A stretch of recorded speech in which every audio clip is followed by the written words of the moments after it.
brought to you by Soundlibra.com.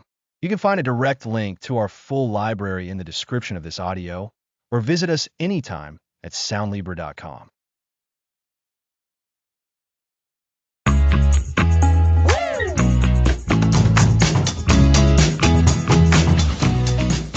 Welcome to Master Body Language. Read Others, Project Confidence. We're diving into the fascinating world of the unspoken language. Believe me, once you start paying attention, you'll realize how much your body is saying. It's a constant stream of communication all around us and within us. It really is. Just a quick heads up before we get started. While we're exploring the psychology of communication, this isn't a substitute for professional mental health advice. So always consult a specialist for personal concerns. That's a great point, Alex. Now back to that constant stream of communication. It's amazing how much information we convey without realizing it. I'll meet someone, and even before they speak much, I get a feeling. Is that all body language? Absolutely. We focus so much on words, but research shows a huge percentage of our communication is nonverbal. Body language, facial expressions, gestures, posture. Your brain picks up on those nonverbal cues subconsciously. It's a secret code, and we'll learn to decode it and use it to your advantage. So, we're not just reading others, but also about how we present ourselves. Projecting confidence. Exactly. Understanding what others communicate nonverbally helps build better relationships and navigate social situations. Mastering your own body language is key to making a strong, positive impression, conveying confidence, trustworthiness, and approachability. This sounds incredibly useful in daily life, job interviews, presentations. Everywhere, think about your last important conversation. Did you notice if the other person was leaning in or pulling away? Were their arms crossed? Did they avoid eye contact? These signals tell a story that may not match the words. Conversely, when you're aware of your own body language, you can project more authority or empathy. It's like a whole other layer of communication most of us are only dimly aware of. So, what can listeners expect from this series? We'll break it down piece by piece. We'll start with foundational elements. We'll talk about posture. How you hold yourself dramatically changes how you're perceived and even how you feel. Standing tall projects confidence, while slumping can signal a lack of energy or self-esteem. The classic stand up straight. It sounds simple, but I can see how it makes a difference. It really does. Then we'll move on to eye contact. We'll explore how to use eye contact effectively to build connection and trust. And then, the language of hands. Our gestures can amplify our words or betray our true feelings. I'm already thinking about how much I fidget with my hands when I'm nervous. So, it's about understanding those signals and learning how to control them or adapt them. Precisely. We'll also delve into mirroring and matching, a powerful technique for building rapport without a word. When someone unconsciously starts to adopt some of your mannerisms. Yes, I've noticed that. It can make you feel more connected to that person. Exactly. And we'll explore micro-expressions, those fleeting facial movements that reveal a person's true emotions, even if they're trying to hide them. This is where we get into detecting deception, looking for incongruence between what someone is saying and what their face might be telling us. That sounds fascinating and a little intense. It can be, but we'll approach it with curiosity and understanding. We'll also discuss proxemics, which is all about personal space and how we use it. The physical distance we keep from others speaks volumes. It's like a whole hidden playbook for human interaction. It really is. And for those looking to refine their skills, we'll talk about power poses and confidence anchors, physical actions that boost confidence and project it outwards. We'll also touch upon cultural nuances, because body language isn't universal. What means one thing in one culture might mean something entirely different in another. That's a crucial point. We don't want to misinterpret signals based on our own cultural lens. Definitely not. Towards the end of the series, we'll be putting it all together, looking at real-world scenarios and offering tips for practice. And finally, We'll talk about how you can continue your body language journey long after this series is over. So, it's about understanding the theory and then applying it. It sounds like a comprehensive guide for anyone who wants to communicate more effectively, to be better understood, build stronger connections, or simply feel more confident. This series is for them. We promise to make it engaging and actionable. You'll walk away with practical tools you can start using immediately, because often your body is speaking louder than your words. And we're here to help you understand what it's saying and how to make it say what you want it to. That was a great overview of what's to come. I can't wait to dive into the specifics. Me neither. So, next episode, we're going to delve into the very first essential building block, standing tall, the power of posture and presence. I'm looking forward to it. I'm Alex. And I'm Lisa. Thanks for joining us for this introduction to master body language. Thanks for listening.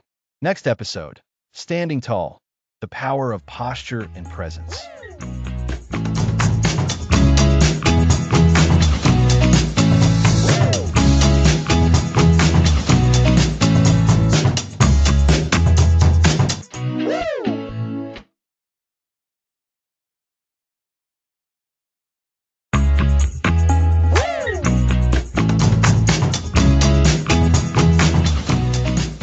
Welcome back.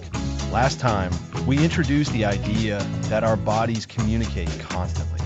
Now, let's tackle the first element, posture and presence. That's right, Alex. Last episode, we explored how our bodies send out signals. And what's one of the first things we notice about someone when they walk into a room? It's how they carry themselves, their posture. It's like a preview before they even say a word. Exactly, Lisa. And it's not just what others perceive, it's how we feel about ourselves. Your posture is like the invisible frame around your personality.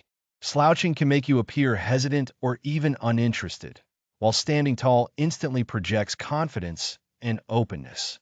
Think about it. Imagine two people walking towards you. One is hunched over, head down, shoulders rounded. The other walks with their head held high, shoulders back, and a natural sway to their arms. The second person feels much more approachable and in control, doesn't they? It's like they own their space. Precisely. And this isn't just an opinion. There's real science and psychology behind it. When you adopt what we call open and powerful posture, shoulders back, chest slightly lifted, head balanced, your body actually starts to signal to your brain that you are confident. It's a feedback loop. Good posture isn't just about looking good. It can actually make you feel more empowered. So it's not just faking it till you make it, it's actively changing your physiology to influence your psychology. In a way, yes. It's like standing taller sends a signal through your nervous system. When your posture is open, it allows your diaphragm to work more efficiently, meaning you breathe more deeply. Deeper breathing has been shown to reduce stress hormones and increase feelings of calm and self-assurance. Conversely, a hunched or closed-off posture can restrict breathing, making us feel more anxious and less capable. That makes so much sense. I remember in school, teachers would always tell us to sit up straight. I never really understood why it mattered so much beyond just looking neat. Well, it matters because it impacts how you interact with the world and how the world interacts with you. Let's break down what makes a powerful posture. First, imagine a string pulling you up gently from the crown of your head. This helps to elongate your spine naturally. Your shoulders should be relaxed and gently pulled back, not forced but drawn away from your ears. This opens up your chest. So, not puffing your chest out unnaturally, but just letting your shoulders fall back and down? Exactly. And your chin should be level, not tucked in or jutting forward. This positions your head ergonomically and allows for better vocal projection if you're speaking. Your feet should be roughly shoulder width apart, grounding you. Think of yourself as a tree, well rooted but reaching upwards. A tree. I like that analogy.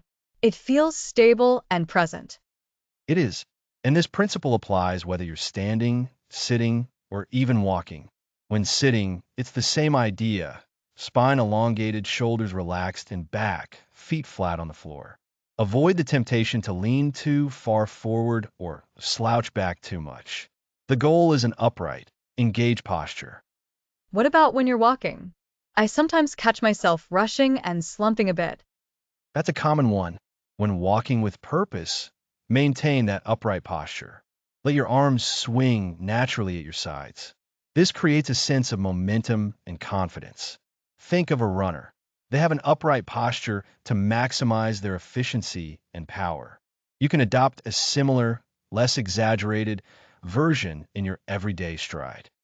So, to recap for our listeners, strong posture is about standing or sitting tall, with your spine elongated, shoulders relaxed and back, and your head balanced. It's not about rigidity, but about an open, grounded stance.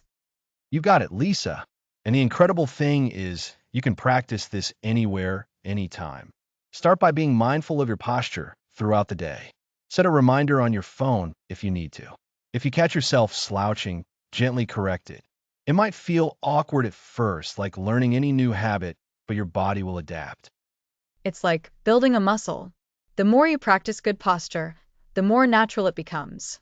And the more natural it becomes, the more confident you'll likely feel. Precisely. This isn't about a fleeting quick fix. It's about embodying presence. When you stand tall, you signal to the world, and more importantly, to yourself, that you are ready, you are engaged, and you have something valuable to offer. It's the foundation upon which all other body language skills are built. Without this core strength, your other signals might fall flat. So, the takeaway for this episode is that your posture is a powerful tool. It influences how you feel and how others perceive you. By consciously adopting an upright and open stance, you can instantly project confidence and approachability, creating a strong first impression and a more positive internal state. That's a perfect summary, Lisa. Next time, we're going to move from the overall frame of our body to a very specific, yet incredibly expressive part of our anatomy, the eyes. We'll be exploring the power of eye contact. Looking forward to it. Next episode, The Windows to the Soul, Mastering Eye Contact.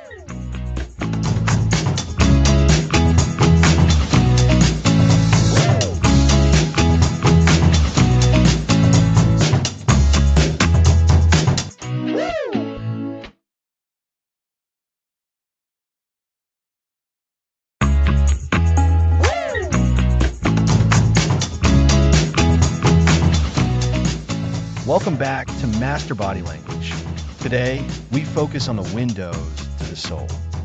Eye contact. It's so crucial for connection, yet so many of us struggle with it. It can feel awkward, intense, or just plain uncertain. Absolutely. In our previous episode, we built a foundation of presence. Eye contact is the cornerstone of truly connecting with that presence. Our eyes are incredibly expressive. They can convey a wealth of emotion, intent, and sincerity without a single word. So, how much eye contact is the right amount? It feels like a tightrope walk. In many Western cultures, a good target is between 60 and 70% of the conversational time.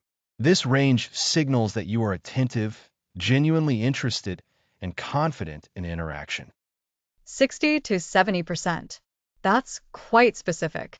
What happens if we stray too far from that? What does it mean if someone rarely looks at you, or conversely, stares relentlessly? When someone consistently avoids eye contact, it can be perceived as nervousness, shyness, or a lack of engagement. The person on the receiving end might feel that you aren't fully present or invested in what they're saying. That makes sense. If I feel like someone isn't watching me, I'd assume they're not really listening. Exactly. On the other hand, prolonged, unblinking eye contact, or what we call staring, can come across as aggressive, confrontational, or even intimidating. It can make the other person feel quite uncomfortable and defensive. So, it's not just the quantity of eye contact, but the quality of the look itself. There's a difference between a warm, inviting gaze and an intense stare. Precisely. An engaging look is dynamic. It involves a natural rhythm of meeting someone's gaze, then briefly shifting your eyes away for a moment before returning. This fluid exchange keeps the connection alive and feels more natural, fostering trust and rapport. It's a conversation, not an interrogation. It's incredible how much we can communicate without intending to. Can eye contact truly signal dominance or vulnerability? Without a doubt, a steady, direct gaze often conveys authority, confidence, and self-assurance. Conversely, a gaze that frequently darts away or is accompanied by looking down can often signal submission, uncertainty, or vulnerability. It's a powerful, nonverbal statement. It's almost like these are hardwired responses we have, and we're often not even aware we're doing it. That's the challenge and the beauty of body language. The good news is that awareness is the first step. By understanding these dynamics, we can become more intentional about our own eye contact, making it a tool for genuine connection and confidence. Comfortable eye contact is a skill that can definitely be developed. For listeners who find eye contact anxiety-inducing, what are some practical steps they can take to improve? Start in low-stakes environments. When you're ordering a coffee, try holding the barista's gaze for just a beat longer than you normally would. A slight, friendly smile can soften the interaction. So, we're not aiming for a deep, soul-bearing stare right off the bat. Definitely not. As you get more comfortable, practice with friends or family. During a casual conversation, consciously hold eye contact for a few seconds longer than usual. Pay attention to how it feels for you and observe their reaction. You can even practice with a photograph. Practicing with a photo is a great idea for getting used to the sensation of sustained looking without the pressure of a real person's reaction. What other techniques can help? Try what I call the break and return technique. This involves consciously breaking eye contact for a moment, perhaps by glancing at your notes or looking slightly to the side, and then deliberately returning your gaze to the other person. This can help reduce intensity while maintaining engagement. That sounds really helpful. It acknowledges the need for a brief break without losing the thread of the conversation. Exactly. Remember that feeling of presence we talked about? Eye contact is a direct manifestation of that. When you meet someone's eyes, you're sending a clear signal. I am here. I am focused on you. I am engaged. This significantly strengthens the connection. It makes the other person feel truly seen and valued. It's like an unspoken affirmation. It is. For those who struggle with anxiety around eye contact, remember that progress is gradual. The ultimate goal is to find a comfortable rhythm that fosters genuine connection and boosts your self-assurance. So, to quickly summarize, aim for that 60 to 70% eye contact range. Too little can signal disinterest, while too much can be off-putting. The quality of the gaze is key. It should be engaging, not a stare. Eye contact is fundamental for building trust, rapport, and projecting confidence. A perfect recap, Lisa. We've covered starting small with simple exercises, practicing with familiar people, and using the break and return technique. Developing comfortable and effective eye contact is a journey, but one that opens the door to much more sincere and impactful human connections. It's incredible how much power lies in these subtle, nonverbal cues. Indeed. Next time, we'll explore the dynamic world of hand gestures. Next episode, the language of hands, gestures that amplify your message.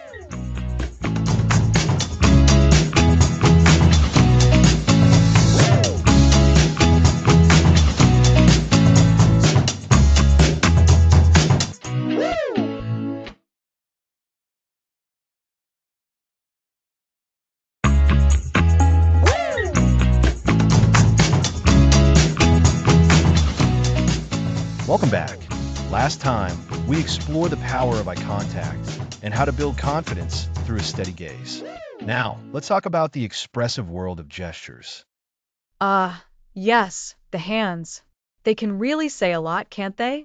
Sometimes I find myself talking with my hands so much. I wonder if people are watching my fingers more than listening to my words.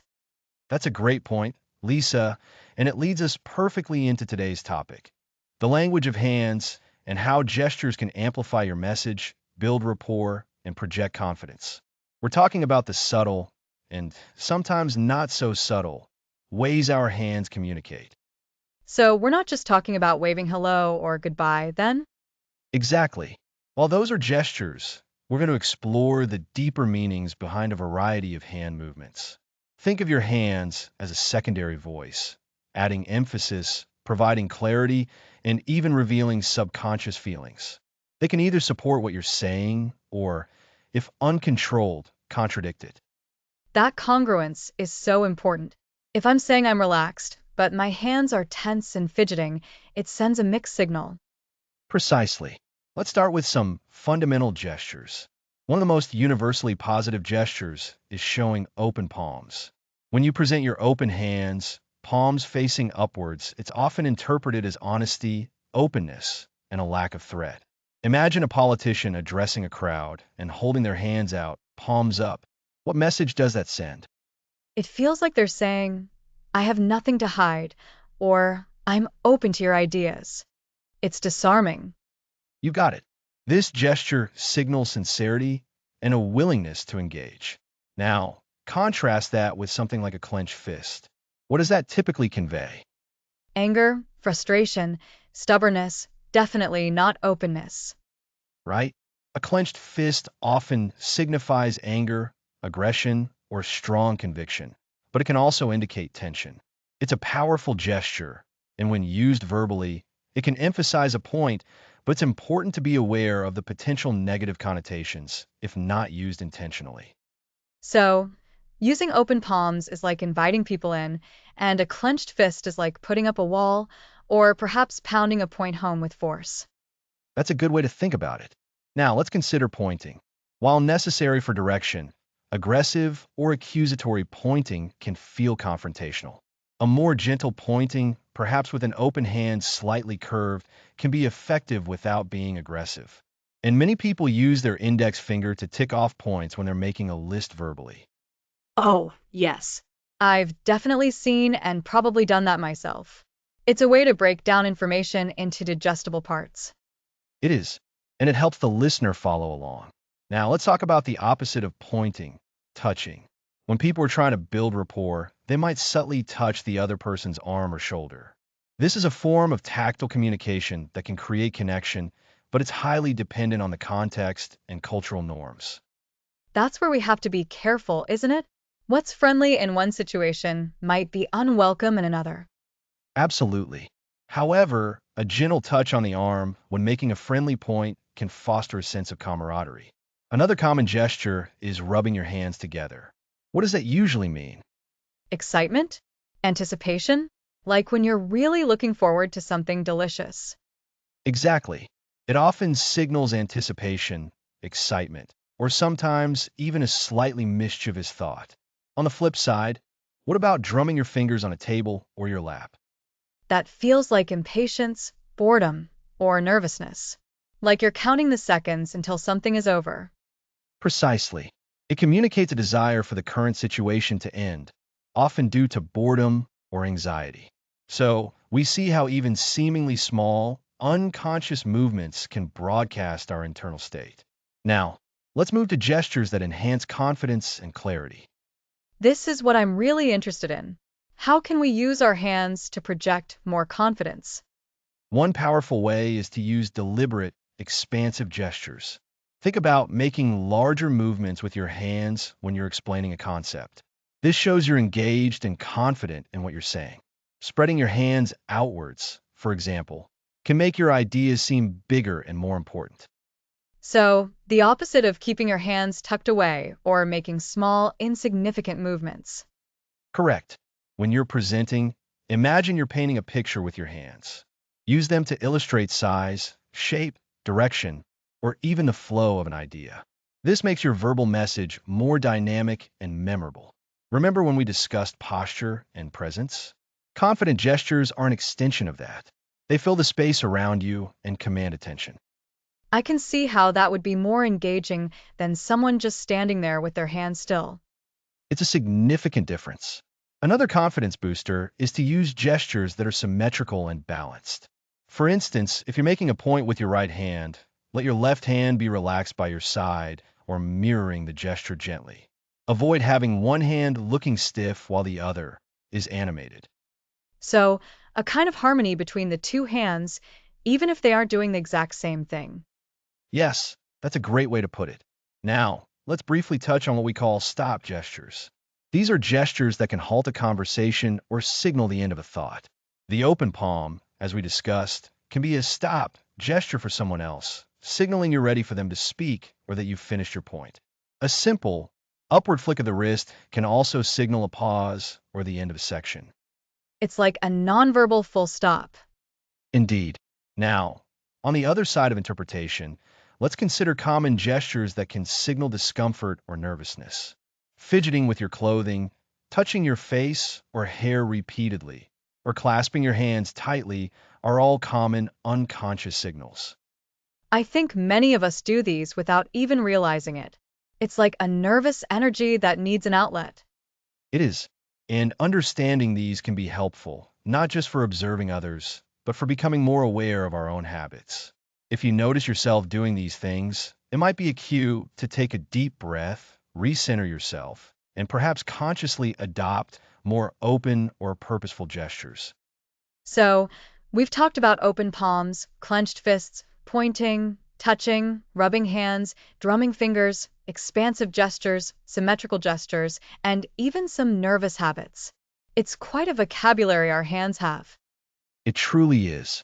The key takeaway is that your hands are powerful communicators. They can either reinforce your message and project confidence, or they can undermine it. By becoming more aware of your own gestures and learning to interpret the gestures of others, you gain a richer understanding of the conversation. So, for our listeners, the actionable advice is to first observe their own hand gestures. Are they open and expansive, or closed and fidgety? And then to practice using more intentional, confident gestures that align with their spoken words. That's the essence of it. Think about how you can use your hands to illustrate your points, to emphasize key words, and to connect with your audience. Start with simple, deliberate gestures like showing open palms when you want to convey sincerity. Remember, practice makes perfect, and with conscious effort, you can transform your hand gestures into a powerful tool for communication. It's like learning a new language, but this language is spoken by our entire bodies, and right now we've focused on the articulate hands. Exactly. We've covered the foundations of what your hands are saying. Next episode, we'll explore how mirroring and matching the gestures of others can build deeper connections and rapport. Next episode, mirroring and matching, building rapport subtly.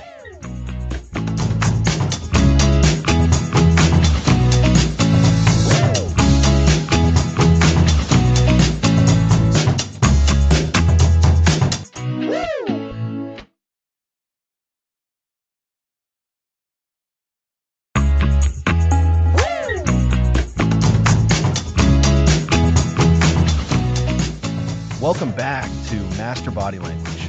Read others, project confidence. Last time, we explored hand gestures and how they amplify your message. Now, let's build subtle, invisible connections. Mirroring and matching. It sounds like being a reflection. What are we talking about, Alex? That's a great analogy, Lisa. Mirroring is adopting a similar, not identical, posture, gesture, or expression. Matching often refers to vocal qualities, pace, tone, volume. The key is subtlety, no robotic imitation. So, not copying like a parrot? That would feel awkward. Exactly. The goal is a sense of shared experience. We are alike. Subtly mirroring or matching communicates we're on the same wavelength. We understand them. This builds rapport and trust, the foundation for any interaction. How does this work? What do we look for, and how do we do it without being obvious? Let's start with posture. If someone leans slightly forward, engaged, mirror by leaning in a little. Or if they sit back, relaxed, adopt a similar relaxed posture. It's aligning your physical presence. So, if they cross their legs, I don't necessarily cross my legs right away. Not necessarily right away or the exact same way. If they cross their right leg over their left, you might cross your left over your right, or adjust your own leg position for general agreement. Think of two dancers flowing together. not doing identical steps. That makes sense. And gestures? Gestures are powerful. If someone uses open palm gestures, you might naturally use similar ones. Or if they rest their chin on their hand while listening, your hand might drift to your chin. It must feel natural. If they tap fingers on the table, you might tap your fingers in a similar rhythm, perhaps on your thigh. So, it's a subtle dance of nonverbal cues. And vocal qualities? Vocal matching is effective. If they have a warm, friendly tone, try adopting a similar warm tone. If they speak quickly and energetically, slightly increase your pace. Conversely, if they speak slowly and deliberately, matching that pace makes them feel more comfortable and understood. This is fascinating. It's about tuning into the other person's communication style. Precisely. And it's not just speed and tone, but volume. If they speak softly, you'll likely be comfortable speaking softly back. If they project their voice, you might do the same. The goal is a harmonious auditory experience. I can see how this builds rapport. If someone feels like you're speaking their language, even non-verbally, it creates a connection. Absolutely. And it goes beyond mimicking. It's about empathy and understanding. When you're mirroring, you pay closer attention to the other person. You're truly present. So, to recap, mirroring and matching involve subtly adopting aspects of another person's physical posture, gestures, and vocal qualities to build subconscious connection and trust. It's harmonious alignment, not exact imitation. That's a perfect summary, Lisa. Remember, be subtle. Overdoing mirroring can seem patronizing or creepy. It should feel fluid and natural. Mirror after the person you're interacting with has already displayed the behavior. Don't be the first to initiate. Wait for them to lead. That's a really important distinction. So, if they shift their weight to their left foot, I might shift my weight to my right foot soon after, or simply adjust my own posture to a similar relaxed stance. Exactly. Practice makes perfect. Start in low-stakes situations. Try it with friends, family, or when observing people in a cafe. Pay attention to their body language shifts and subtly align. You'll find conversations flow more easily and connections feel stronger. It's like learning a secret code that opens up deeper understanding. It truly is. This skill becomes more powerful when combined with what we've already learned. Think about how this builds on our understanding of posture and gestures. When you're working on your own presence, you can use mirroring and matching to further enhance your connection. So, we've learned how to subtly align our posture, gestures, and even our voice to build rapport. This is such a powerful tool for creating understanding. It is, and it's a skill honed with practice. The more you pay attention to others and practice these subtle adjustments, the more natural it will become, the more genuine the connections you build. Thank you, Alex. This has been incredibly insightful. I'm excited to start practicing these techniques. You're welcome. Next episode, we'll explore micro-expressions, those fleeting facial signals revealing true emotions.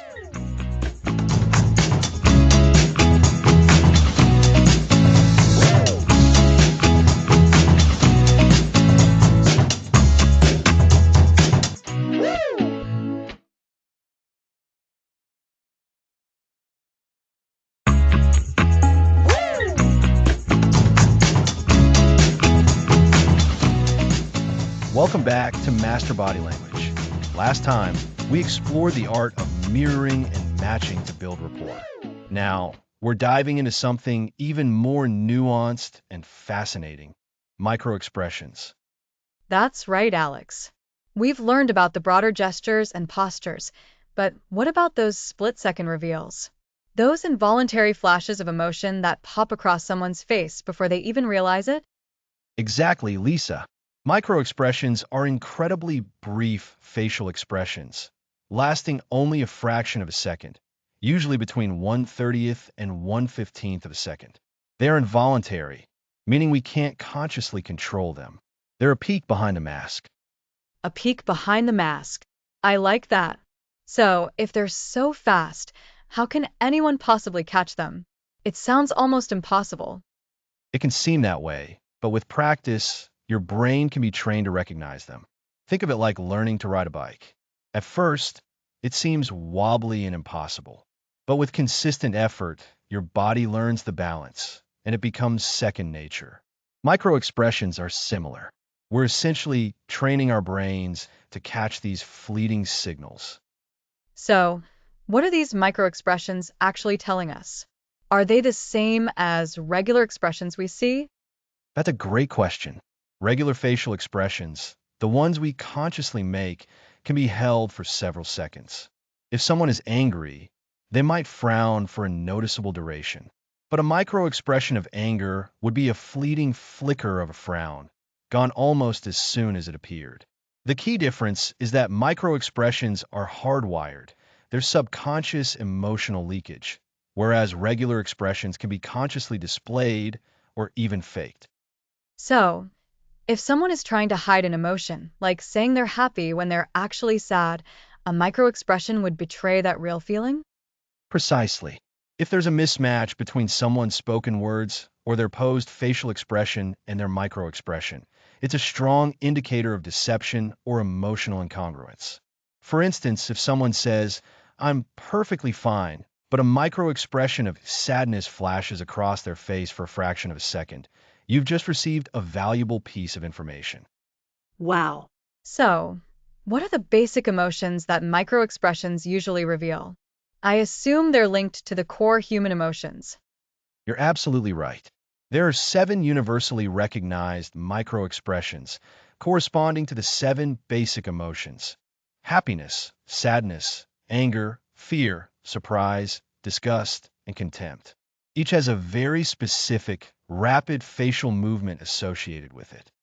Could you give us an example of one? Say, happiness? Of course, a micro-expression of happiness typically involves a subtle upward turning of the lips, sometimes accompanied by a slight crinkling around the eyes, the crow's feet area. But remember, it's incredibly fast. It's not a full smile. It's a tiny twitch. And sadness?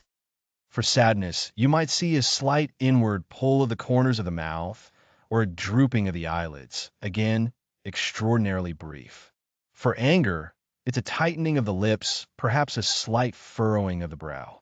Fear can show as widened eyes, a flicker of widening. This is fascinating. It sounds like a superpower being able to detect these. But you mentioned training is involved. How does one train to spot them? There are several ways.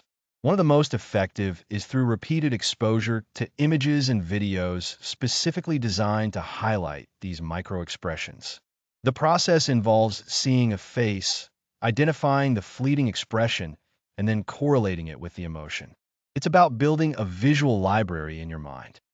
So, it's about repetition and pattern recognition, much like learning any new skill. Exactly.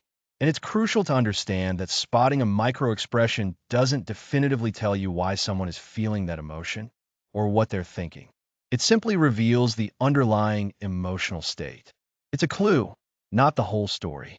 For example, a micro expression of fear might appear because someone is genuinely afraid, or it could be a flash of anxiety before they deliver a presentation, or even a surprise at something unexpected. That's an important distinction. So, we're not mind readers, we're just getting a more accurate reading of someone's genuine emotional temperature. Precisely. And when you combine this knowledge with other body language cues we've discussed, like posture, gestures, and eye contact, you start to build a much more comprehensive picture of a person. You can see if their micro expressions align with their overall demeanor. If someone is displaying confident body language but flashes a micro expression of fear, it's worth paying attention to what might be causing that underlying anxiety. It seems like learning to read microexpressions is a powerful tool for both understanding others and for self awareness. If we can see our own microexpressions, perhaps in a mirror with practice, we might understand our own emotions better. That's very true, Lisa. And for those of us with roles where reading people is essential, sales, negotiation, therapy, leadership, mastering microexpressions can provide a significant advantage. It allows for more empathetic responses and more effective communication. So, to recap, microexpressions are brief, involuntary facial expressions that reveal a person's true, underlying emotions. There are 7 universal ones: happiness, sadness, anger, fear, surprise, disgust, and contempt. They happen incredibly fast, but can be trained to be recognized through practice and exposure. And they are a vital clue to understanding emotional truth, even when someone is trying to conceal it. You've got it. They're the fleeting whispers of our true feelings. And learning to listen to them is a major step in mastering body language.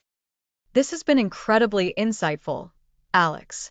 It really adds another layer to how we interpret human interaction. It truly does. So, where do we go from here? We've delved into the micro. Now it's time to look at the macro again, in a way. Next time, we'll be exploring how people use space, proxemics, to communicate and build relationships. Next episode, Reading the Room, Understanding Proxemics and Space.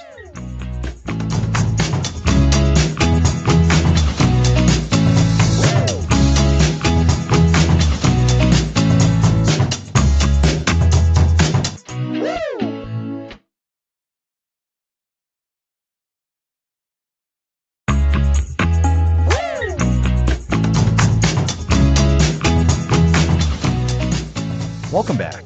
Last time we covered micro expressions. Now let's tackle proxemics in space. Proxemics, right? It's about how we use space and those personal bubbles we all have. It feels so instinctive when someone gets too close. Exactly, Lisa. Too close can feel invasive or even threatening, while being too far away can signal disinterest or formality. Anthropologist Edward T. Hall described distinct zones of personal space: intimate, personal, social, and public distance. I remember those. Intimate space is for our closest relationships, partners, family, where touch and close proximity are expected. Personal space is for friends and acquaintances, maybe an arm's length apart. Precisely. And then social distance, which is typically used in more formal settings like business meetings or with a group of colleagues. We stand a bit further back to maintain a professional air. And public distance is for when we're addressing larger crowds, like giving a speech.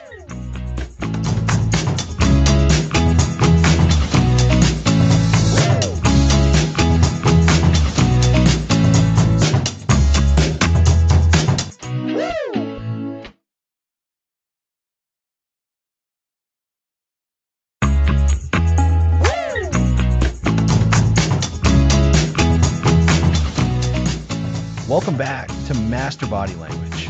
Last time, we dove deep into micro expressions, those fleeting, involuntary facial movements that can reveal a person's true emotions. Now, we're building on that by exploring something even more nuanced: detecting deception. Detecting deception. That sounds like a superpower. I'm ready to learn how to spot when someone isn't being entirely truthful. It's less of a superpower and more of a highly developed skill. And it's not about finding one single tell that means someone is lying. Instead, we're looking for incongruence. Incongruence. So, that's when what someone is saying doesn't match their body language? Exactly. Think of it like this. Imagine someone is telling you they're thrilled about a new job, but they're slumped over, their shoulders are rounded, and they're speaking in a monotone. Their words say one thing, but their body screams something else. That mismatch, that incongruence, is a major signal. It tells us to pay closer attention. So, we're not looking for a nervous tick, but a whole symphony of conflicting signals. Why, yes, we are. And our first step in detecting deception is to establish a baseline. Remember our earlier episodes on microexpressions and general body language? We talked about how everyone has their own unique way of behaving. Yes, we need to know what someone looks like when they're relaxed and comfortable before we can spot when they're not. You got it. Baseline behavior is how someone acts when they're telling the truth, when they're relaxed, and when they're not under pressure. It's their normal. We observe their typical gestures, their posture, their eye contact patterns, and even their speech rhythm. Then, when something deviates from that normal pattern, especially when it's coupled with a potentially deceptive statement, that's our cue. Okay, so we've got the baseline. What are some common signs of incongruence we should look out for? A classic one is fidgeting or restlessness. When someone is feeling anxious or uncomfortable because they're being deceptive, they might start shifting their weight, tapping their fingers, playing with their hair, or adjusting their clothing. It's an outward manifestation of inner turmoil.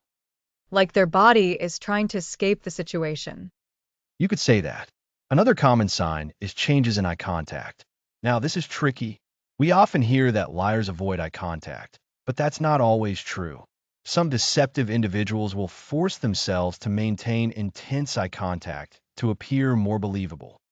Oh, so the lack of eye contact or too much eye contact can both be signals? Exactly.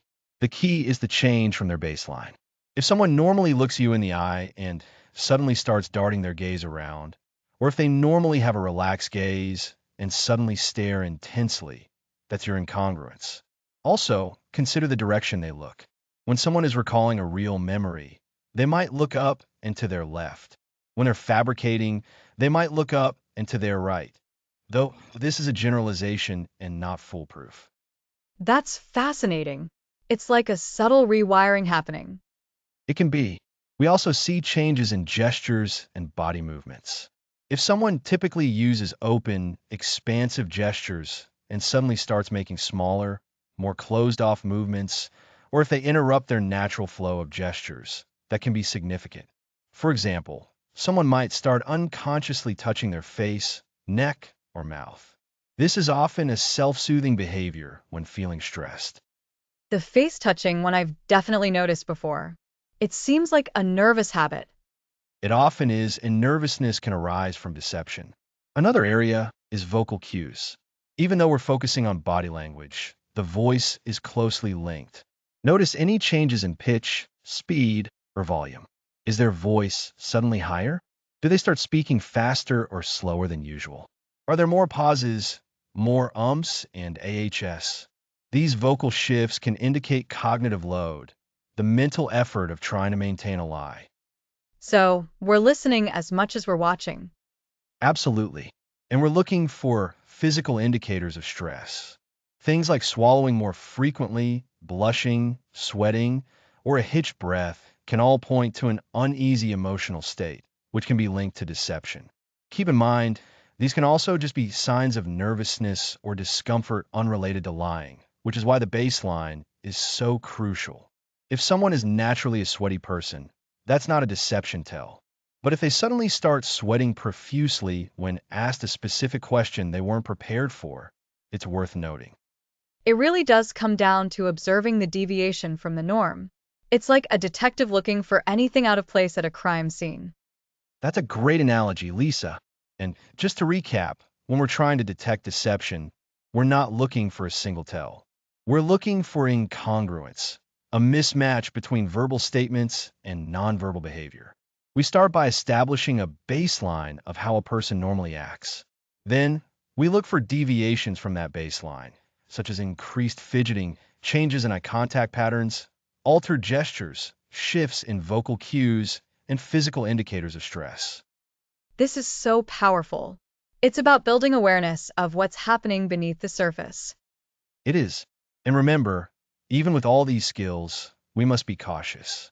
Misinterpreting these signs can lead to false accusations. Body language isn't an exact science, but by understanding these principles, you can become much better at reading the complex interplay between words and actions. Next episode, power poses and confidence anchors. Happy learning!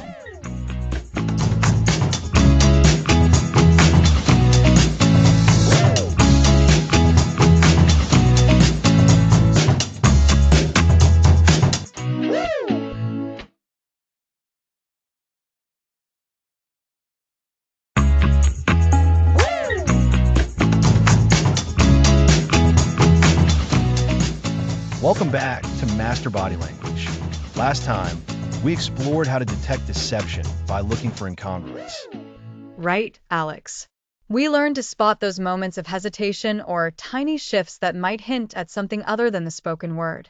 It's like being a detective for people's unspoken messages. Exactly.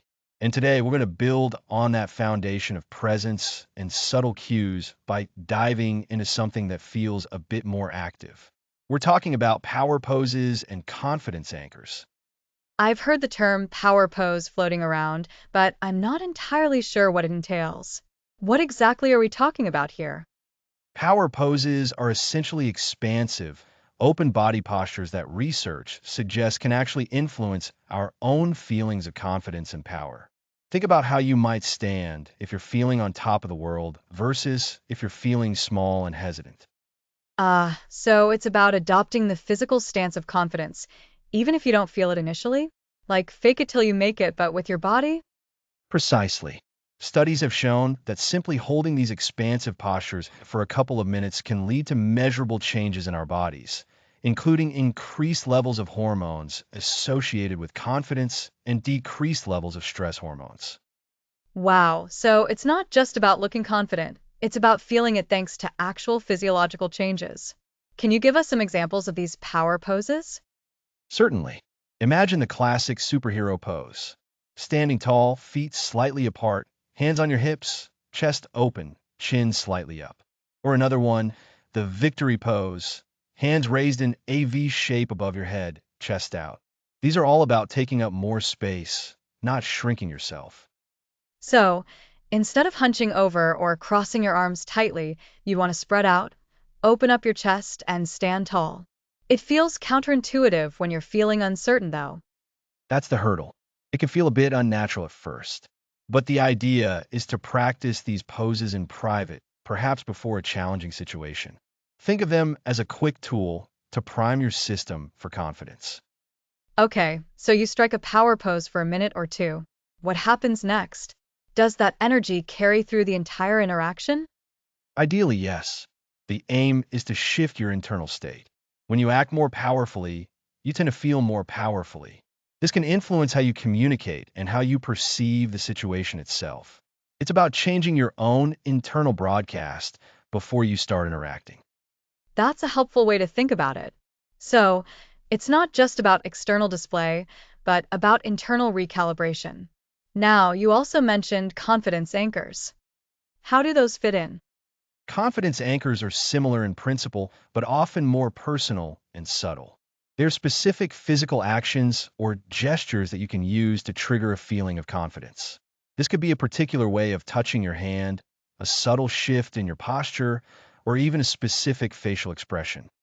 So, it's like creating a personal shortcut to feeling confident, something you can do almost unconsciously once trained. Exactly. Think of it like associating a specific, repeatable action with a feeling of being confident. Over time, performing that action will bring back that feeling. It might be a gentle tap on your knee, interlacing your fingers in a certain way, or even a slight adjustment of your collar. How do you go about creating one of these anchors? Does it just happen, or is there a technique for it? There's definitely a technique. The key is to consciously tap into a time when you felt supremely confident. Really remember that feeling. What were you doing? How were you sitting or standing? Then, as you recall that strong feeling, introduce your chosen anchor gesture.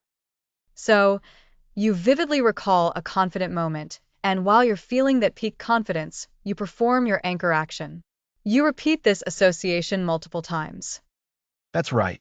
You're creating a strong link between the physical anchor and the emotional state of confidence. The more intensely you can recall that confident feeling and the more consistent you are with your anchor, the stronger the connection will be. Eventually, just performing the anchor should bring back at least a sense of that confidence. It sounds like these anchors are incredibly useful for those moments just before a presentation, a difficult conversation, or even just walking into a networking event. Absolutely. They're your personal, portable boost button. And the beauty is they can be very discreet. A practiced anchor might be almost imperceptible to an observer, but profoundly impactful for you. Power poses are more about projecting outward when you need that initial boost, while anchors are about an internal trigger that you can access anytime. So, to recap, we've got power poses, broader, more expansive postures that can physiologically boost confidence. And we have confidence anchors, specific, repeatable gestures that are personally linked to feelings of self-assurance through repeated association. You've got it, Lisa. It's about understanding that your physical state and your mental state are deeply intertwined. By consciously influencing one, you can powerfully influence the other. These are practical, science-backed techniques to help you embody the confidence you wish to project. I can see how implementing these could be a game changer. It gives listeners tangible ways to manage their inner state and therefore their outward presentation. It's about taking control. Precisely. It's about intentionality. Instead of waiting to feel confident to act confident, you start by acting confident. And in doing so, you cultivate that feeling. So, practice makes perfect with both power poses and confidence anchors. It's about building those habits so they become second nature when you need them most. Exactly. And the more you practice, the more natural it will feel and the more effective it will become. Remember, your body language is a powerful tool. And today we've talked about 2 ways to wield it for greater self-assurance. And those are power poses and confidence anchors. Really practical and empowering stuff. Indeed. Now, in our next episode, we'll be taking a look at the fascinating world of cultural nuances in body language. How what is polite in one culture might be offensive in another. That sounds incredibly important for anyone interacting across different backgrounds. It certainly is. Thanks for listening.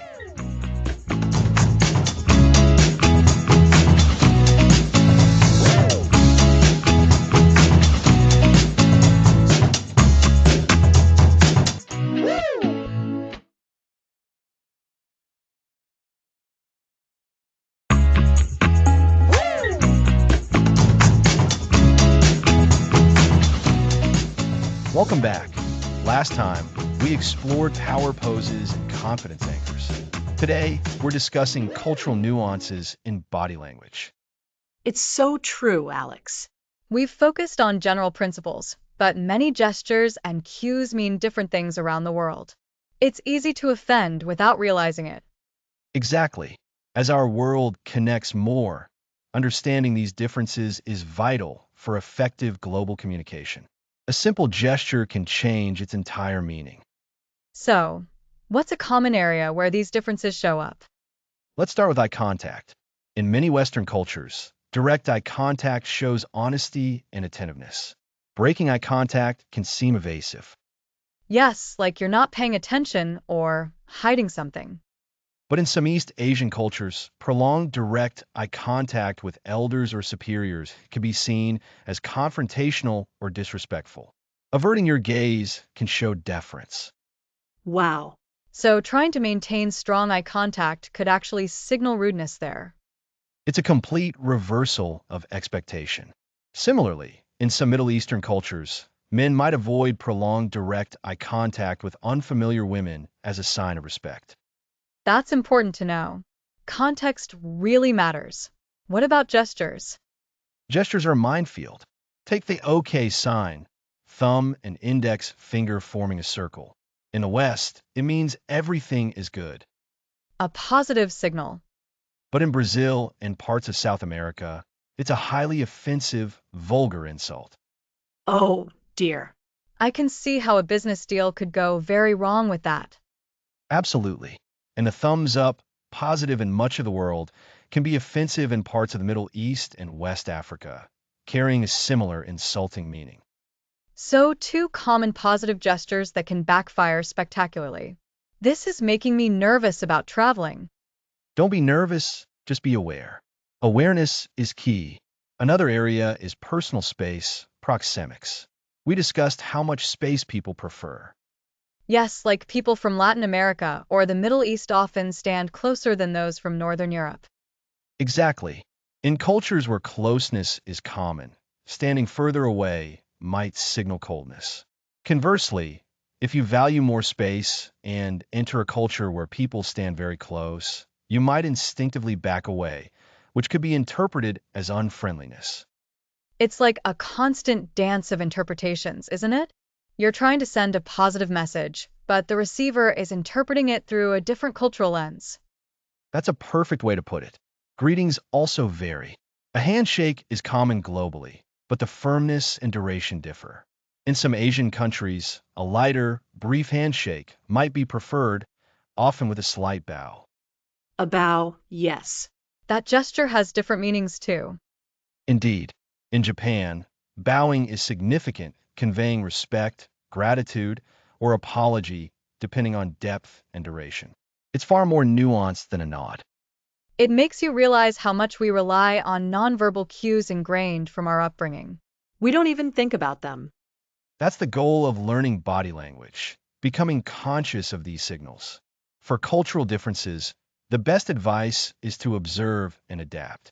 In a new setting, pay close attention to how people interact. So, rather than rigidly applying what we've learned in a Western context, we should observe and learn the local rules of body language. Precisely. Be a cultural chameleon. If people stand closer, don't recoil. If they make less direct eye contact, don't assume dishonesty. Watch their other cues. Are they attentive in other ways? It's about being open-minded and willing to learn.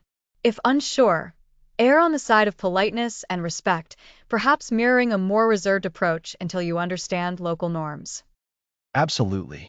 And when in doubt, a warm, genuine smile can often transcend barriers. Though even smiles can differ. In some cultures, smiling at strangers might be unusual or inappropriate. It's fascinating how much there is to consider. So, to recap, body language is not universal. Eye contact, gestures, and personal space have vastly different meanings across cultures. The best approach is to be observant, adaptable, and respectful of local customs. That's a perfect summary. We've highlighted the crucial need for cultural awareness in reading and projecting body language. Remember, what signals confidence in one part of the world might unintentionally convey disrespect in another. So, to communicate effectively across borders, we need to be sensitive to these nuances, observe carefully, and adjust our nonverbal communication to fit the context. Exactly. This understanding adds another powerful layer to mastering body language. It's about being a more effective and considerate communicator on a global stage. Definitely. It's a skill only going to become more valuable. Indeed. Next episode, we'll start bringing everything together and look at advanced rapport building techniques.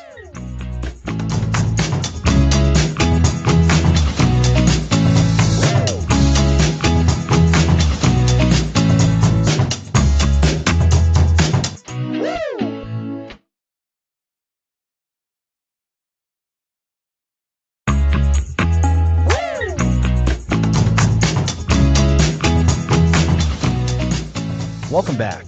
We're diving deeper into mastering rapport today. That's right.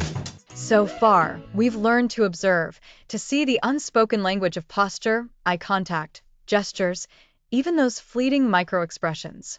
We've also touched on mirroring to build connection. But today, we're taking it to the next level. It's not just about seeing, it's about understanding and then reacting in a way that deepens the connection. Exactly. Think of it like a dance. You watch your partner's moves, you anticipate, and you respond in kind, creating a harmonious flow. Advanced rapport building is very similar. We're going to combine our observational skills with strategic responses. So it's about actively using what we've learned, not just passively noticing it. How do we translate our observations into effective responses? Let's start by circling back to a concept we explored previously, mirroring. Remember how subtly matching someone's posture, gestures, or even their breathing tone can create a feeling of connection and trust. Oh, yes. It's like saying, I'm on your wavelength, without saying a word. Precisely. Now, advanced rapport means being more intentional with mirroring. It's not just about copying, it's about calibrated mirroring. You observe someone, and you respond in a way that shows you're attuned to their state. For instance, if someone leans forward, a calibrated response might be to lean forward slightly yourself, but not too much, maintaining comfortable personal space. It's about finding that sweet spot of connection. So, it's not an exact copy, but a gentle echo that says, I understand and I'm engaged. That's a great way to put it. Another key element is responding to emotional cues. We touched on microexpressions previously. If you see a flicker of sadness, for example, a supportive response might be to soften your own expression, perhaps offer a gentle nod, and use a more empathetic tone. You're not necessarily trying to fix their emotion, but to acknowledge and validate it. That makes sense. It's about showing empathy and making the other person feel heard and understood on a deeper level. What if we detect incongruence, where someone's words don't match their body language? That's a crucial point. In advanced rapport, you don't immediately call out the incongruence. Instead, you might ask open-ended questions that gently explore the disconnect. For example, if someone says they're fine but their body language suggests otherwise, you could say something like, "You mentioned you're okay, but I'm sensing you might have a lot on your mind. Is there anything you'd like to share?" Ah, so you're creating a safe space for them to elaborate if they choose to, without putting them on the spot. Exactly. You're providing an opportunity for them to adjust their verbal message to match their nonverbal cues or vice versa. It's very delicate work. You're building trust by demonstrating that you see the whole picture, not just the surface level. This is all about creating a genuine connection, isn't it? Not just manipulating someone. Absolutely. The goal is authentic connection. When you can read someone's state, their enthusiasm, their hesitation, their openness, and respond in a way that aligns with that, you build a stronger bond. This can involve pacing and leading. Pacing and leading? Tell us more about that. Pacing is about meeting someone where they are. It's the mirroring, the empathetic responses, the acknowledging of their current state. Leading is then gently guiding the interaction in a desired direction once that rapport is established.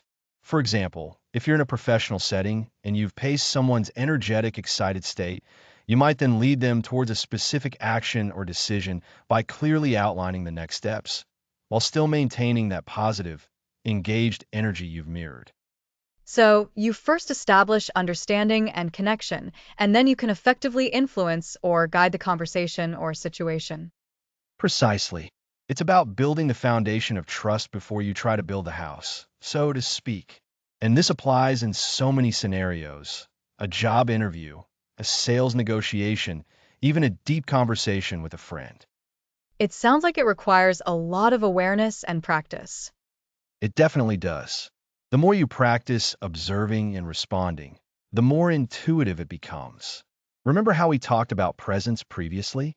This advanced rapport building is a significant part of projecting confident, engaged presence. When you're truly attuned to another person, you exude confidence because you're not internally focused on what you should say or do next. You're genuinely focused on them. So, when we combine our skills from previous episodes, posture, eye contact, gestures, understanding microexpressions, and incongruence, and now this calibrated mirroring and responding, we're becoming much more sophisticated communicators. That's the idea. It's about synthesizing all these tools. For instance, if you notice someone is fidgeting subtly while you're speaking, that might indicate discomfort or impatience. A calibrated response could be to ask a clarifying question or perhaps to shift your topic slightly if appropriate, to re-engage their interest and re-establish comfort. It's like constantly checking the emotional temperature of the interaction and adjusting your approach accordingly. Exactly. And this isn't a one-way street. As you lead with rapport, the other person is more likely to mirror you back, creating that genuinely synchronized interaction. It reinforces the connection. So, to recap, advanced rapport building is about intentionally using the observational skills we've developed, like mirroring and detecting incongruence, and pairing them with responsive actions. This includes calibrated mirroring, empathetic responses to emotional cues, using open ended questions to explore disconnects, and strategically pacing and leading interactions once rapport is established. It's about being present, attuned, and creating authentic connection. You've got it. And the beauty of this is that the more you practice, the more natural it feels, and the more profound your connections will become. It's about moving beyond just hearing words to truly understanding the person. It's an incredible skill to develop. Indeed. Next episode, we'll be focusing on mastering your own body language for maximum impact.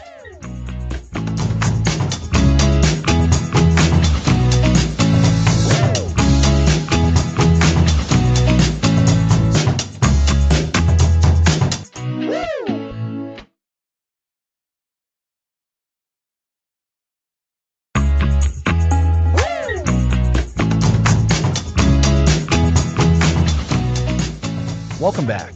Last time we explored reading others. Now, let's master your own projection. Welcome back to Master Body Language. Read others, project confidence. We're turning the spotlight entirely on you.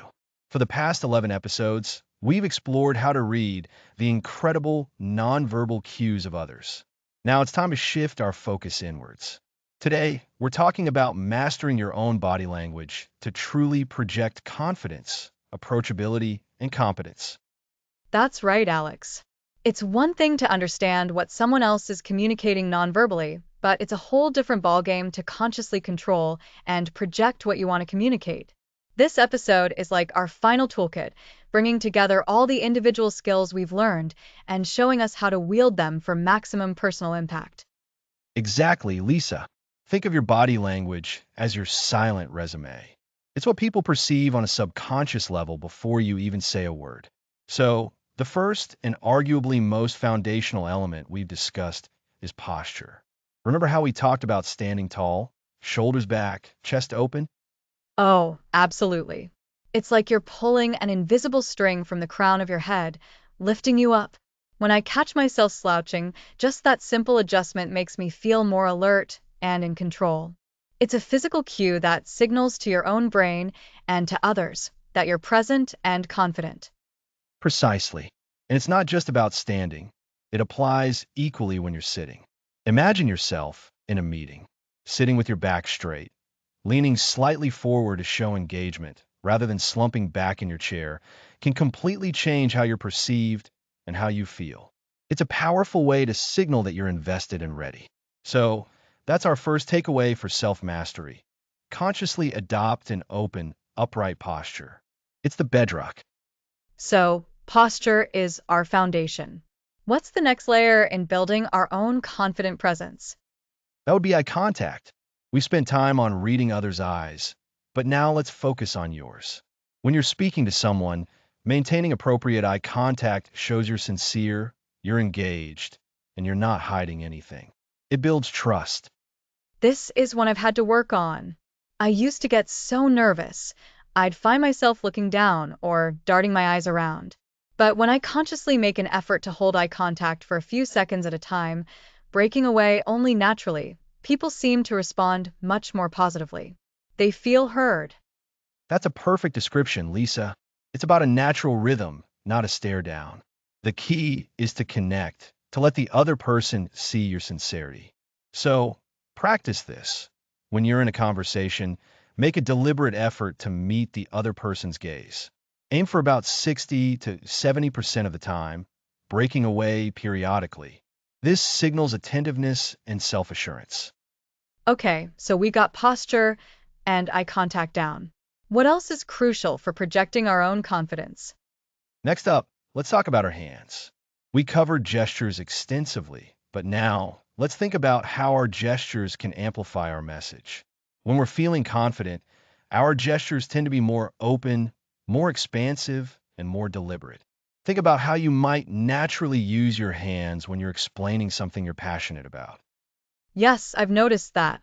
Instead of fidgeting or keeping my hands tucked away, using gestures that match my words, like pointing for emphasis or opening my palms to show openness, makes my communication feel much more impactful. It's like adding color and dimension to what I'm saying. Exactly. So, for conscious self-mastery of your gestures, aim for open palm gestures when appropriate. These signal honesty and transparency. Also, try to synchronize your gestures with your speech. When you're emphasizing a point, a clear, decisive gesture can land that point much more effectively. Avoid closed-off gestures, like crossing your arms, unless you're truly trying to convey a boundary. But for projecting confidence, open and purposeful hand movements are key. It really does feel like we're assembling a personal toolkit here. Posture, eye contact, purposeful gestures. What ties all of this together? What's the overall impression we want to create? The overall impression ties into something we touched on in earlier episodes, the concept of presence. Your presence is the combination of your posture, your eye contact, your gestures, your facial expressions. It's the entire package of how you occupy space and interact with the world nonverbally. To master your own presence, it's about congruence. Your internal feelings should match your external signals. Congruence. So if I'm feeling confident, my body language should reflect that and vice versa? Precisely. And this is where the practice comes in. When you're preparing for an important meeting or presentation, take a few moments beforehand to embody confidence. Stand tall, make strong eye contact with your own reflection, use empowering gestures. This is what we call power posing.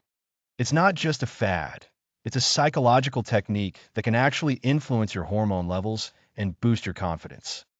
Uh, I remember that from episode 9. So it's about actively choosing to project confidence through these physical actions, even if you're feeling a little nervous inside. It can actually help you become more confident. Exactly. Think of it like acting. You embody the character you want to be. In this case, the character is your most confident, competent self. So, consciously practice your power poses, maintain steady eye contact, use open and clear gestures. And remember your facial expression. A genuine smile, or even a neutral, pleasant expression, makes you appear more approachable and self-assured than a scowl or a blank, unexpressive face. So, to quickly recap for our listeners, mastering your own body language for impact is about consciously controlling and refining several key areas. First, confident posture, standing and sitting tall. Second, effective eye contact, connecting genuinely with others. Third, purposeful gestures, using open, clear movements that amplify your message. And fourth, creating an overall congruent presence by aligning your internal feelings with these external signals, perhaps even using power poses to boost your inner confidence. That's a perfect summary, Lisa. And the beauty of it is, these are all skills you can practice. You can start in low-stakes situations, like talking to a cashier, or during casual conversations with friends. The more you practice consciously embodying these confident, nonverbal cues, the more natural they'll become. They'll move from being conscious efforts to automatic habits. It's like exercising a muscle. The more you use it, the stronger it gets. This is such a powerful way to finish our deep dive into understanding and using body language. We've gone from decoding others to empowering ourselves. Indeed. And in our next episode, we'll be pulling all these threads together. We'll look at real-world scenarios and give you practical exercises to put everything you've learned into action. We're almost at the end of our journey, but the learning is just beginning. So, join us next time for episode 13, where we'll tackle putting it all together, real world scenarios and practice.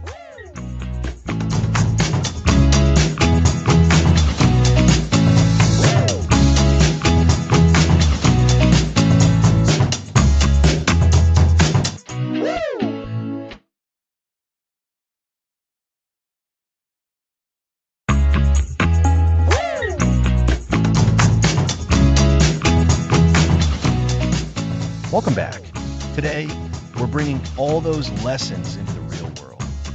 We've learned a lot about posture, eye contact, and subtle cues. How do we actually use this knowledge? This is episode 13, and we're focusing on putting it all together with practical scenarios. Exactly, Lisa. Think of it like learning a new language. This episode is our chance to speak body language. We'll walk through common situations like job interviews, first dates, team meetings, and difficult conversations. So let's dive in. Alex, what's our first scenario? A job interview is a high stakes situation where body language really matters. Absolutely. Imagine you're walking into a job interview. What's the first thing you want your body language to communicate? Confidence and competence. Not arrogance, but a belief in your own abilities. Precisely. And how do we project that from the moment you enter the room? It starts with your posture.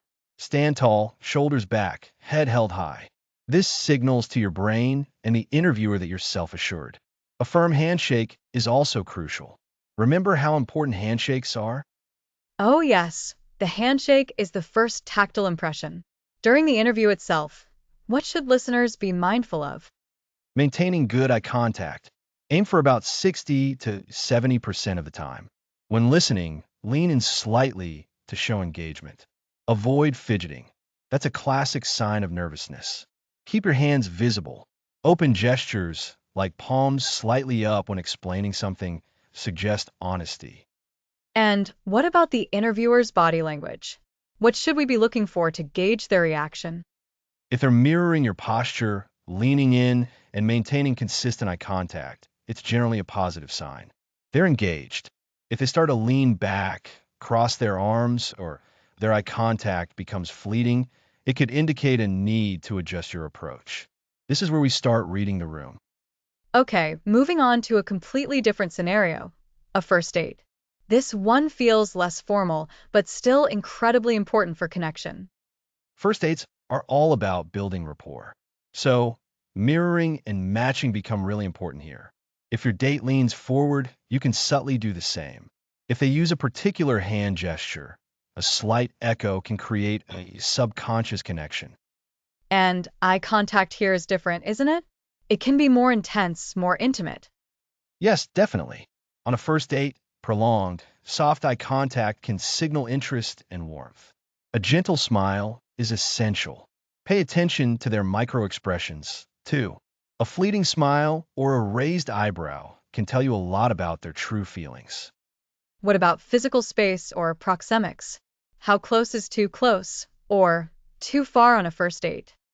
That's a great point, Lisa. You want to be close enough to create intimacy, but not so close that you invade their personal space. Observe their reactions. If they lean away when you move closer, respect that boundary. What if things are starting to feel a bit awkward? How can body language help navigate that? You can use open gestures and a friendly smile to try and break the tension. Asking open-ended questions and actively listening with nods shows you're invested. If they seem closed off, don't push too hard. Let's shift to a team meeting. This is about collaboration and projecting a professional, yet approachable, demeanor. In a meeting, your posture is key for asserting yourself without dominating. Sitting upright, making eye contact with different people, and using gestures to emphasize your points can all contribute to your perceived authority. Avoid aggressive gestures. Think controlled, confident movements. And in a meeting, you're often listening to many people. How do you show you're engaged without constantly interrupting? Active listening cues are vital here. Nodding, maintaining eye contact with the speaker, and subtle facial expressions show you're present. If you have an idea to contribute, use a slight lean forward and an open hand gesture as you start to speak to signal your intention. Now, for a really challenging scenario, a difficult conversation. Difficult conversations require a delicate balance. You need to be assertive, but also empathetic. Start with open, non-threatening posture.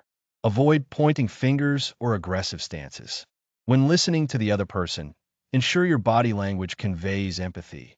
A slight head tilt, making eye contact, and avoiding any signs of dismissiveness. So, no crossed arms, no looking away, no sighing demonstratively? Exactly. Those are all signals that shut down communication. If you agree with something the other person says, a nod is perfect. If you disagree, try to express it calmly. Always aim to de-escalate, not escalate with your body language. Remember mastering your own body language? This is where you use those skills to stay in control. It sounds like the common thread across all these scenarios is awareness, being aware of your own signals and being observant of others. That's the core of it. We've covered so much. The power of posture to command respect, how eye contact builds connection, the stories our hands tell, how to build rapport through mirroring, spotting deception, projecting confidence, and refining our own nonverbal communication.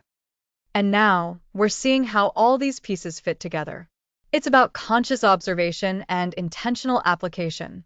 It's not about manipulation, but about clear, effective, and confident communication. Precisely. You're becoming a more astute observer and a more effective communicator. Practice these scenarios in your mind, and then try them out in low-stakes situations. Notice what works, what doesn't, and how you feel. This is such a valuable skill.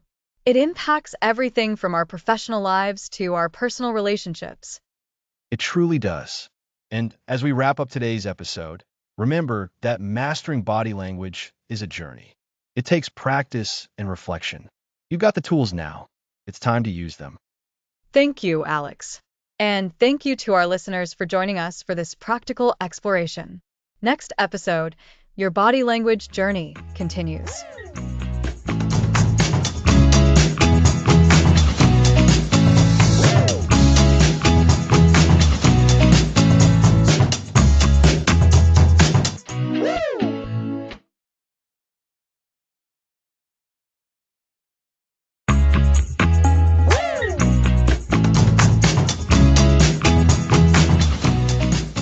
Welcome back, everyone, and thank you for joining us for this final episode. It's hard to believe we've reached the end of our journey together. We've covered so much ground, from the fundamental unspoken signals our bodies send to advanced techniques for building rapport and detecting deception. That's right. Over the past episodes, we've explored the incredible power of nonverbal communication.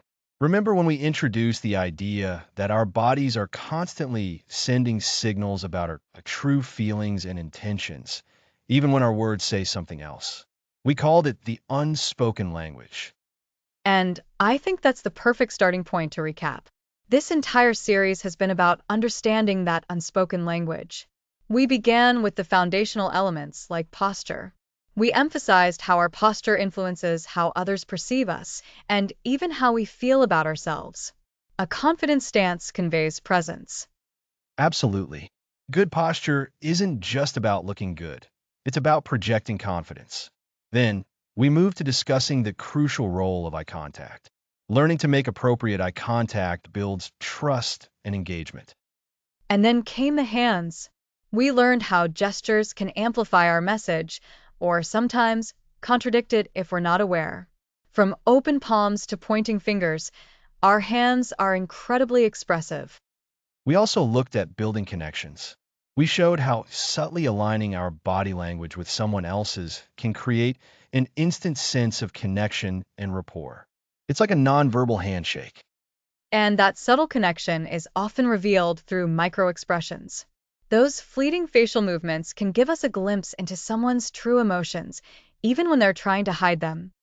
Moving on, we delved into the importance of personal space. Understanding how people use space tells us a lot about relationships and comfort levels. Getting too close can feel intrusive, while too much distance might signal disinterest. Then we tackled a more complex topic, deception. We focused on recognizing incongruence, when someone's words and body language don't match. It's a key skill for navigating interactions with a critical eye. Confidence itself was a major theme. We learned how adopting certain physical stances can boost our own feelings of power and self-assurance, creating mental anchors for confidence. And because body language isn't universal, we reminded ourselves that gestures, personal space, and even eye contact can mean different things in different cultures. Awareness is key. We then took those foundational skills and showed how to layer them. It's about not just reading signals, but responding to them effectively to deepen connections. And then we turned the lens inward. This was about consciously controlling your own nonverbal cues to present yourself in the most effective and confident way possible. Which brings us to a recap of putting it all together. We practiced these skills in real-world scenarios, showing how all these elements work in harmony. It's about weaving together posture, gestures, eye contact, and awareness of others to create a powerful presence. And now, here we are, at the end of this episode. What we hope you've learned is that mastering body language isn't a destination, but a continuous journey of observation, practice, and self-awareness. Exactly. Think of it like learning a new language. At first, you focus on individual words and simple sentences. But with practice, you start to understand the nuances and you can express yourself with greater fluency. Your body language is that language. So, how do we keep this journey going? Firstly, conscious observation. Make it a habit to notice the body language of people around you in the grocery store, on public transport, in meetings. What signals are they sending? Are they open or closed off? Confident or hesitant? Secondly, practice with intention. When you're in a conversation, consciously think about your own posture, your hand gestures, your eye contact. Are you projecting what you want to project? Are you mirroring subtly to build connection? And finally, be patient with yourself. We all have habits, and changing them takes time and repetition. Don't get discouraged if you slip up. Just notice it, learn from it, and try again. The goal is progress, not perfection. Remember that incongruence we talked about? Now you can spot it in others and, more importantly, ensure your own words and actions are aligned. The insights you've gained from this series will empower you in every interaction. Whether you're in a job interview, a business negotiation, a social gathering, or even just a simple chat with a neighbor, understanding and using body language effectively will make a profound difference. You'll be able to read others with greater clarity and present yourself with more confidence. It's about building deeper, more meaningful connections and navigating the world with a greater sense of understanding and self-assurance. So keep observing, keep practicing, and keep growing. Your body language journey is just beginning. Thank you all for joining us. It's been an absolute pleasure sharing this journey with you. Thanks for listening to the series.